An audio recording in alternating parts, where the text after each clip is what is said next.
નમસ્કાર, ઝી 24 કલાકના digital platform પર આપનું સ્વાગત છે। આપની સાથે હું ફાલ્ગુની જોડાઈ ગઈ છું। આજે મારે આપની સાથે વાત કરવાની છે જનતાના આક્રોશની, એ રોષની જેનો અનુભવ સુરેન્દ્રનગર, પાટણ અને પોરબંદરની જનતા કરી રહી છે। અને આ આક્રોશ એટલો છે કે તેમણે ચૂંટણીનો બહિષ્કાર સુદ્ધા કરવાની ચીમકી આપી દીધી છે।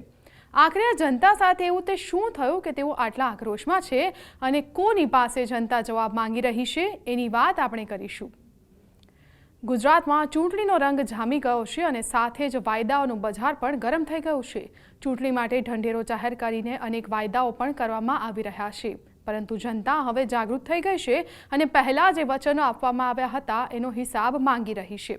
રાજ્યના વિવિધ વિસ્તારમાંથી આવા જ કિસ્સાઓ પણ સામે આવી રહ્યા છે। કામ અધૂરા છે, વાયદાઓ પૂરા નથી થયા અને જનતા પરેશાન છે।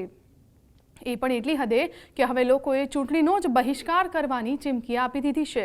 સુરેન્દ્રનગર, પોરબંદર અને પાટણની જનતા પણ આવા જ મૂડમાં છે। સુરેન્દ્રનગર મહાનગરપાલિકા તો બની ગઈ, પરંતુ અનેક વિસ્તારો પાયાની સુવિધાઓથી વંચિત છે, એટલે લોકોએ હવે તો કહી દીધું છે કે સુવિધાઓ નહીં મળે તો નેતાઓને મત તો નહીં જ મળે। અને આવો જ મિજાજ પોરબંદરના લોકોનો છે, જ્યાં અનેકવાર રજૂઆત છતાં કામ ન થતાં લોકોમાં રોષ છે અને હવે કામ નહીં થાય તો મતદાનનો બહિષ્કાર કરવાની ચીમકી અપાઈ છે। પાટણના નજુપુરા ગામના લોકો એક દાયકાથી સિંચાઈના પાણીના અભાવે પરેશાન છે। ખેતરો સૂકાભટ થયા છે અને ખેડૂતો પાયમાલ થઈ ગયા છે, અને એટલે જ હવે લોકોએ લડી લેવાનું નક્કી કર્યું છે અને ચીમકી પણ આપી છે, જે પાણી આપી શકે ને એ જ મત માંગવા આવે।